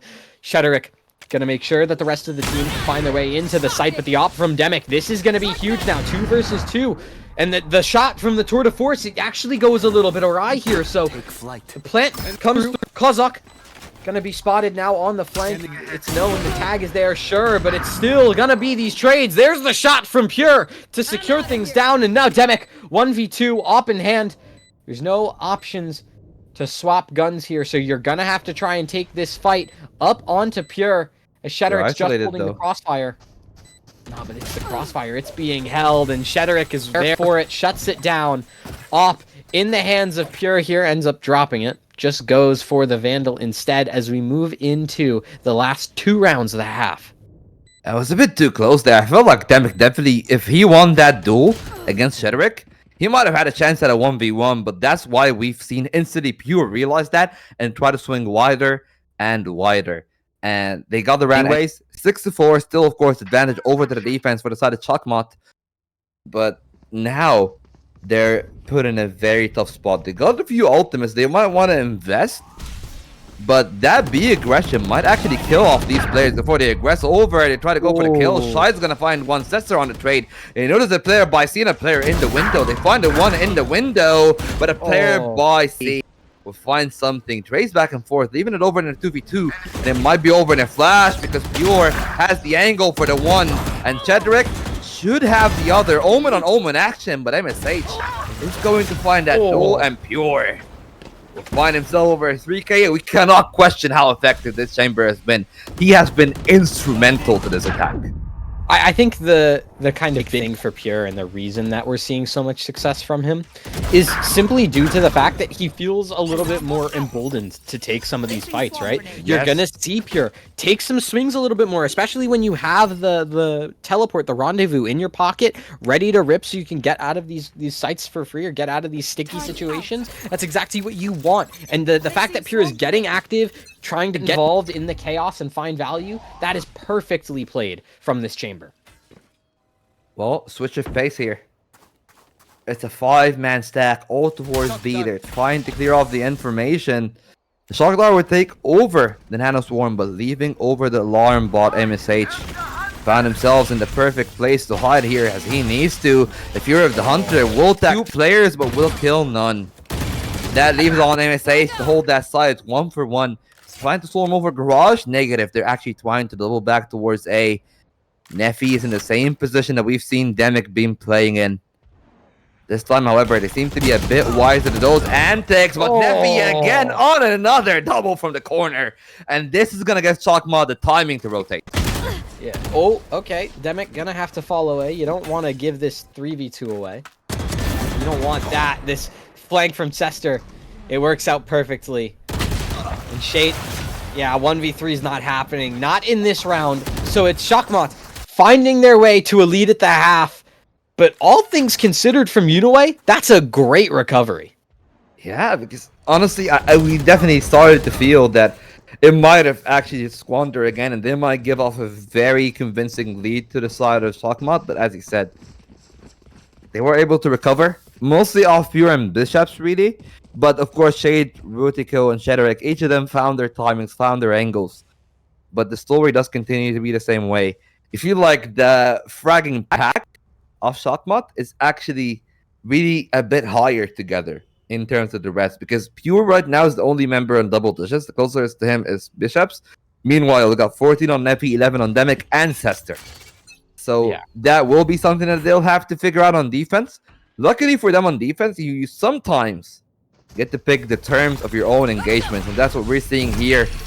Terms of engagement chosen, but Demic not giving that one away, not giving the side away as he's actually gone in.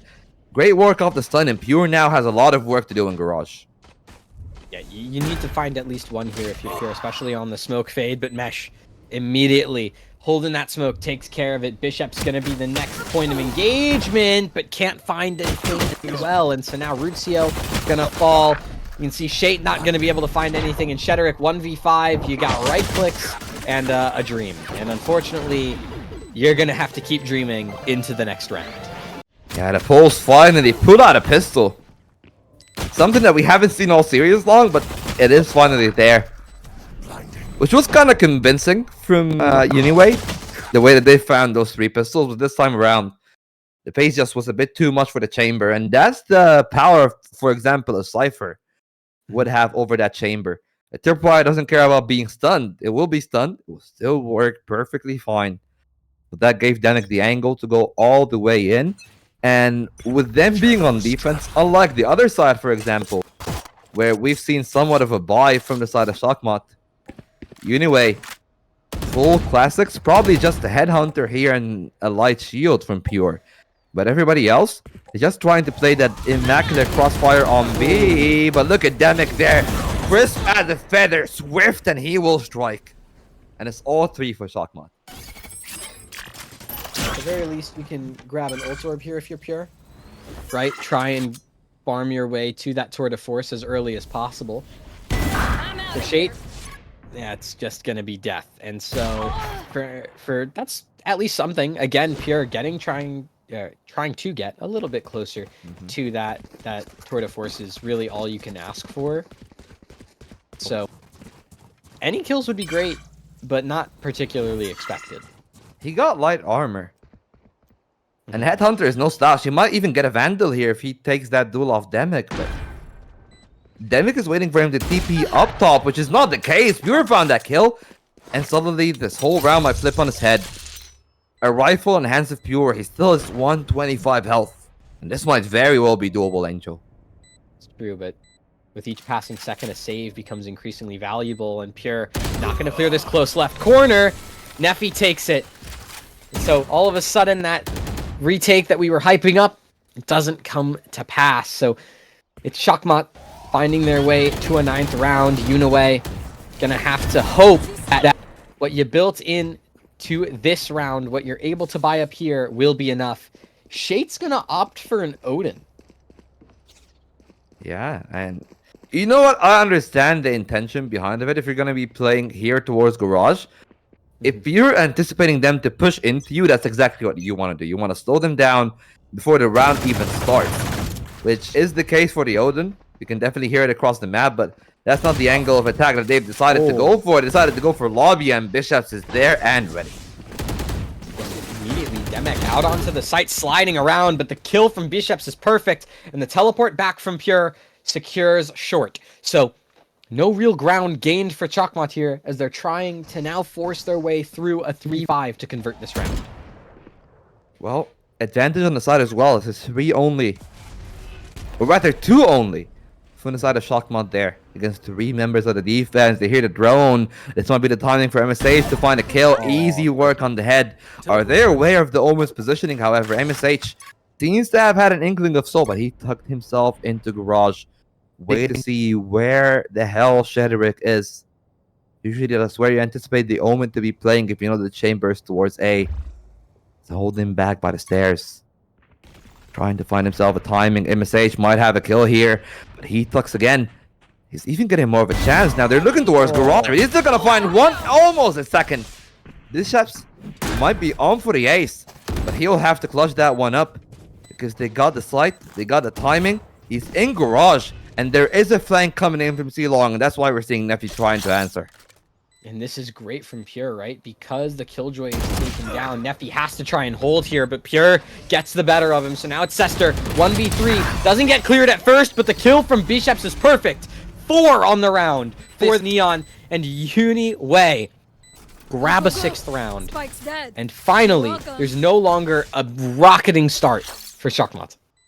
Yeah, they slowed him down. They find a kill again onto Pure Brady. That was a pivotal one in this round. If that doesn't happen, the spike is pretty much planted for the breach, and he can play C-Long, waste as much time as they can. Pure has been the hero for the side of Uniway, as Bishops now has an overdrive in hand. Seems like that's a tool that they want to use. That's why he's only on a Sheriff. And we're going to have a bit of a tech pause, as that's what I've been relayed to from production. And, well, from my perspective, I'm trying to look over the side of Shockmot and just thinking, well, they're going to get a lot of ults in the next few rounds. How much further can they get with these ults? Because most of them are very high impact ones. Whether you're talking about Rolling Thunder, Lockdown, Overdrive. Hunter's Fury is also big, but Kozak hasn't been having the biggest degree of success with it. Yeah, it's the Hunter's Fury from Kozak is more for any sort of like Chip? any sort of chip damage you can find, maybe for delaying like a retake, maybe you use it in the post plant. Because there's no lockdown from the defense here in Uniway, right? So you don't have to worry about that. That's really what, Shate's main concern is with his Hunter's Fury. So for the side of Kozak, I think it's probably best used on either an execute just to clear out space, or just in the post plant, making sure that the defenders can't stick a diffuse. Yeah, well, that would leave a few more. Of course, Neffy's Rolling Thunder. It has a very simple objective when you're in attack. Use it in a site, kill everyone of a site if there are people there. If not, you've gotten yourself a whole side of map control for free. It's true. The kind of key thing that I'm interested in, though, is coming into this round, Bishops is on a kind of lighter buy, considering the fact that Uniway economically have not been doing the greatest. So that overdrive, is this going to be used immediately off the rip, and Uniway is going to try and play really, really fast and aggressive in this round? Or are you looking to try and use that for a retake after the spike's been planted, so you can better re-engage with the team and have like a really solid way to entry into that retake? Well, when I look at that, I think of two ways of playing towards it. Of course, the way that you were talking about, that get it off the rip, just try to speed the Neon into one of the two sides, and sure, the ult might run out and actually not find kills, but it will threaten the players in. It's a good tool for a trade. It's very mobile, which is something that you can say, for example, about Jet Knives. And that's why, like, I feel like Bishops is trying to commit that way. Is like, if I'm gonna go and use it, I want to use it in a way that I'm a tough target to hit, and I'm gonna create a lot of space for my team. And that's why we're seeing the other side here. If you're looking at Shockmot, they're putting their Breach and their Neon, both of them, towards the C-long part of the map. They want to corral them into A. Sure, if you're gonna use that ult from the defensive side, you might just do that and say, hey, I mean, from the attacking side, rather, because now they're on attack. You might just think, hey, we can play that one off. You can slow the pace down. But other than that, if I'm Bishops, I just want to save that for retakes, I feel like. Because that's where I feel like it's going to be more efficient use in comparison to then go off the rip and try to take that control, which I understand is going to make things much easier for their other side on A. But it means that actually Shockmot are able to read into that play. They might just waste an ult, go back towards C, where now you've got one player and one semi-dead weight. Because the Sheriff is good, can definitely find a one-shot headshot, but it's not as guaranteed of a kill as it is with like an overdrive. Yeah, that's going to be a very key kind of piece into this round. Something else that I am slightly intrigued about is what kind of step up we're going to see from these Uniway players. Because, as mentioned, Shockmot, it's been, Neffy, Sester, and then obviously on Lotus it was MSH. On this map, it's Demek to really find value. Yeah. Who on Uniway is going to join Pure and Bishops coming into this round, or potentially the rest of this game, to really be that third member who's gonna be playing at a really solid pace? And logically speaking, it should be Rocio. Okay. Shade has been having a good game. Shederick is impactful, but I feel like just by a virtue of being the Omen on defense, you're not really going to be put in positions where it's going to be easy for you to rack on frags. So when I compare between the two initiators, that's where okay, Breach got more tools to set him up and set the team up, which does mean he's gonna be involved into more favorable gunfights. So Rucio should be that man. However, for this round, they're purely on a stinger, which might actually mean that it will be somewhat easier for them if they're gonna go roll for that. But we're still in the pause, you know, we're still considering all the possibilities, but at one point these possibilities will kind of have to be put into gameplay when the game actually resumes. Yeah. Unfortunately, the tech pause, it's going to be taking a little bit longer than we thought. So as we go solve these issues, we're going to cut to a break. Don't go anywhere, because if you're as invested in this Uniway comeback as I am, you're not going to want to miss it. We'll be right back. Baile funk com as amigas, essa novinha é terrorista, é especialista.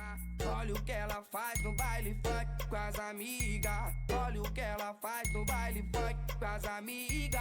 É muito explosiva, não mexe com ela não. É muito explosiva, não brinca com ela não. Olha a explosão quando ela bate com a bunda no chão, quando ela mexe com a bunda no chão, quando ela joga com a bunda no chão, quando ela sarra e o bumbum no chão, chão, chão, chão, chão. Quando ela bate com a bunda no chão, quando ela mexe com o bumbum no chão, quando ela joga seu bumbum no chão, chão, chão, chão, chão.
Sí que tenga que pedir, Te seguí, me cambié de carril, ey.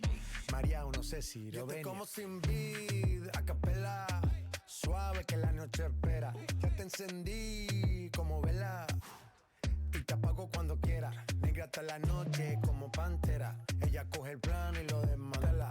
No es de Puerto Rico y me dice mera. Tranquila, yo pago, guarda tu cartera.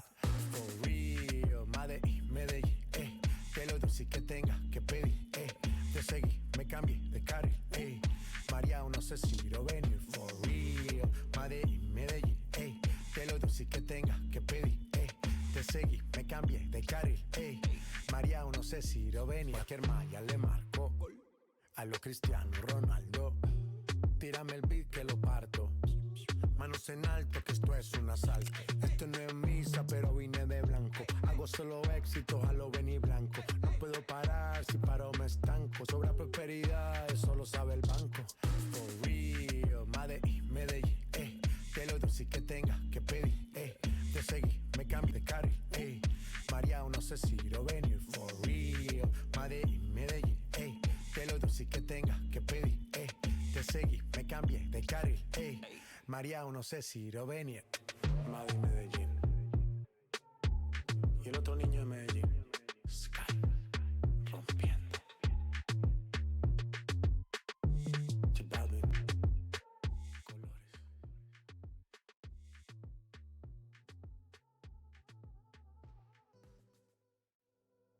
Okay, and welcome back. It looks like the pause is over. And as you can tell, 1-0 for Chalkmut. Game 2 has been pretty competitive. So let's go back to Haven because that round had a whole lot riding behind it here, Angel. Yeah, we're going straight into Haven. It's round number 18. No. Round 16. Number 16. I don't know how to do math. It is what it is. It's round number 16. We're coming into things. Some ultimates are online, but Demek just immediately taking out Shederick over towards the C site. Yeah. This site's open. I mean, remember what we said in the, before we took the pause, that Shederick is just, by the virtue of being Omen, he's not gonna have kills? Yeah. That's exactly what I was talking about. And well, Chalkmut firing on all cylinders right now, looking to hit double digits. This was supposed to be Uniway's way to get some momentum, but looks like the pause might have just actually broken their entire tempo. They look lost, and they will lose that round. They're already conceding the loss. Yeah. But it's just a matter of, can they save both guns, or are they going to be hunted by all 5 of Chalkmut? Because they've all left the site right now. It's only MSH that is playing close enough by Garage, and there they go. The Hounds are on for the hunt.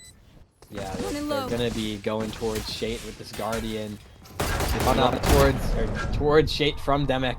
It's going to end up forcing the drop coming through. 45 HP. It's just an immediate death. And so now, Pure, just live. Please just live. I want to see that Vandal still in your hands when we go to the next round. I mean, whether or not the Vandal is there really doesn't matter, because that was the main point of the round. The Vandal, it's a good recovery, the fact that they actually do get to keep it, but in the same time, I don't know if Uniway is going to be able to play the way that I anticipate them to play. If I'm on their side, this is the problem, though. It's like, you know, like Pure is 1 orb away off the Tour de Force. He's going to invest into an orb in this round, which I get that they want to find a victory, but that's the problem. If you don't go long, they're just going to exploit you right through. They know the chamber has to be somewhere by short now that they found that TP there. The rendezvous has been caught, and Kozak is going to also catch up Frutzio. And that's the cleanup that we expected from them once they got in. Yeah, Chalkmut, they're back in full force. Uniway do not know what hit him. They have not known what hit in this round. Yes. Jumping overdrive kill from Demek there. Go, go, go. Feels a little bit ridiculous, no, but that's where we're at. And the op gets it's a lightning gun. Yeah, op gets pulled over to Chalkmut. Pure has to use the Tour de Force in this round. I mean, at the very least, you have that little buffer, right? You have the Tour de Force coming into this, so you can try and, you know, make it used towards C, but based on the way you're setting up, this Tour de Force isn't going to find much. Maybe it'll get MSH. I have some hopes for the Tour de Force. Maybe it's not going to find something, but it will. Yeah. And that does mean that suddenly this retake feels much more comfy. Sure, you don't actually have the side. They're gonna give away C, but in the same vein, they are aware that that's going to be the case. We're seeing the Hunter Fury here in attempts of denial, and it will actually deny any entry back on the side. Shedrick is gonna find one, but Sester is too deep in spawn, and that will be the perfect angle. Neff is gonna use that ult. Easy work for Sester. Now he knows that the rest are by the garage. He's trying to find him while stunned, and Sester will triple up, leaving only Shade as he is on that C-long angle. Oh, buddy, oh! Uncharacteristic miss from Kozak, but no harm, no foul. No way that Shade can get back into that one. And yeah, okay, everybody's missing. Yeah, sure. I see. If everyone misses their shots, then it's just like everyone's hitting their shots eventually, right? Like, that's, Yeah, when you think about it, I mean, great now triple out from Shade. It's a great hunt. You're able to carry that off over as well. Yep. So that's a positive-ish. I don't know. I mean, the economy is still very solid though from the side of Chakmat. Yeah. So if you're on the side of Chakmat, you're really feeling like, yeah, sure, we lost. We wanted to keep that up off their hands, but what can you do? You know, everybody's still got around 4,000 left in reserve, but Demic. And on the other side, look at that. 3 light armors, the most that they have is Pure. And Pure only has money because he was able to get the AWP that was dropped over from Shay. Yeah. But over towards C, you can see Pure trying to take an aggressive angle here, but could be here. Will get caught out though. So it's an opener now for this chamber as Sester is all the way in defender spawn. This garage take, it almost doesn't matter to a degree. Yeah, well, they're trying to find him though. Pure himself but a single barrel, still up in hand. The side has a support smoke. Sester unable to take that one. It was wild, but Demic was able to tame it. And that is a chance for Chalkmont here. Nevi finding that double. Leaving Demic in a doable 1v2. They see the spike. They smoked off the neon, but he still got the relay bolt. If they give him a kill by being in the smoke, it would be the best solution possible. But now they're starting to get some ideas. Now they are starting to figure out where Demic is, and with Demic's back turn, that's going to be a near impossible push. He goes for it. Heavy damage, and Shade is going to clean it up. And Chakmat will not steal the game just yet. Okay, that I was scared for a second, but it's a close down, and that essentially double opener from Pure works perfectly, right? The fact that you have that kind of security there with that operator that you can still bring into these future rounds is huge. And the Hunter's Fury, it does get burned by Shade, so that's gonna now allow for MSH to use this lockdown kind of hands-free within this round. But still, Uniway, you've got a really big comeback to try and get a hold of here. It's 7-12. Well, the Odin looks for the spray. Some damage on Nefi, but no kills confirmed. They can heal all the noise, but the bolt will relay the doom as Sester finds both. Shedrick and Shade, no smokes, as he said. No fury if the Hunter to the Silva is dead and will be helpless even if he was alive to that lockdown. All the space avoided over to the side of Shockmud, and this is the beginning of the end as they plant over the spike. 3 against 5. Pure has the AWP, not the best weapon in terms of a retake. Bishops might be the hero here as they're all lining up towards spawn. Oh, the swing out is good for Ruxio to find one, but the immediate trades and response are there, and MSH just closes things out. Pure can't even get the flick, even if he wanted to. 7-13 is map number 2, so only marginally better than Lotus here.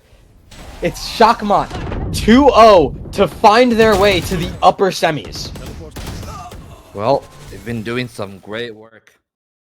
And credit where credit is due.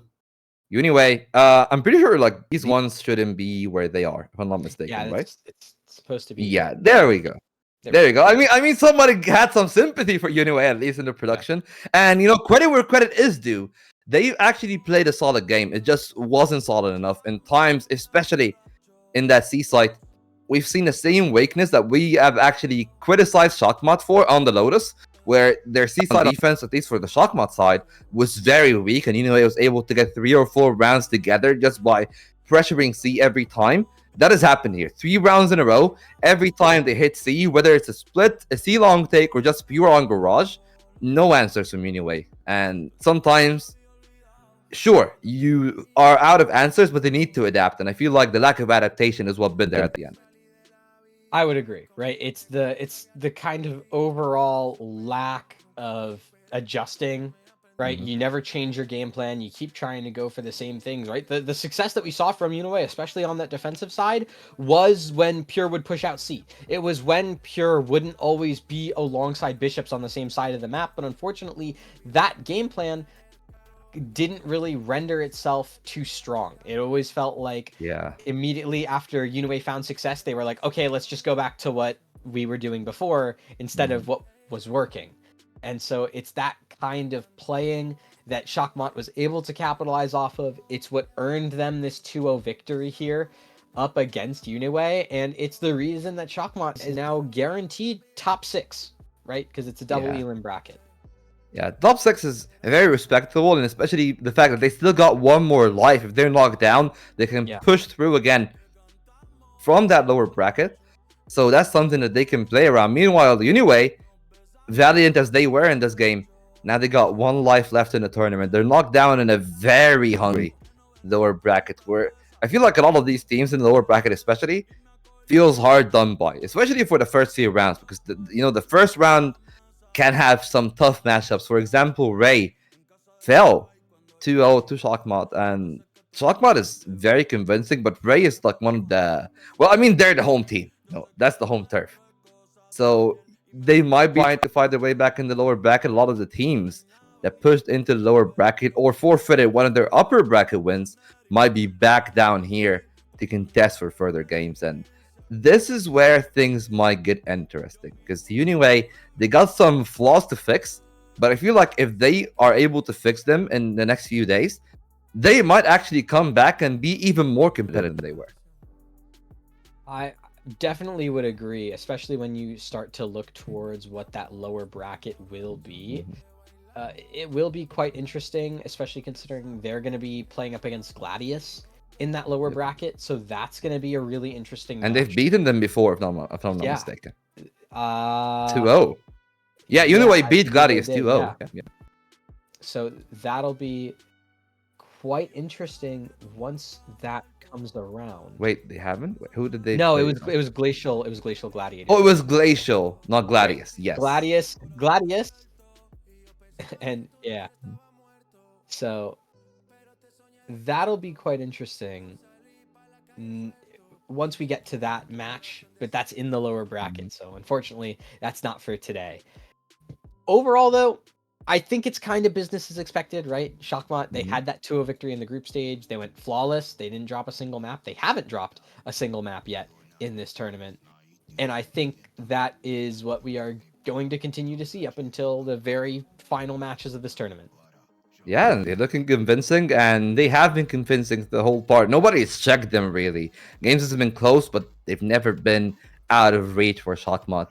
And as Angel have said, that's all we have for today, but the reckoning will still continue. So check your calendar, follow the Reynas on Twitter, and, follow Angel on Twitter, follow myself on Twitter, like shameless plugs everywhere. But just, keep up to date. We'll keep you posted to when the next game might be. I believe that there is a game tomorrow at 6 p.m. BST.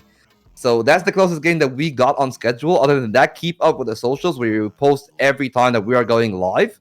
And Angel, you want to have the final word of the day? Yeah, shout outs to the production team behind us for, showing you all the action, letting you hear our voices and see our faces. That's going to be Ollie, Raven, and Penguin, our observer, pressing all the buttons behind the scenes.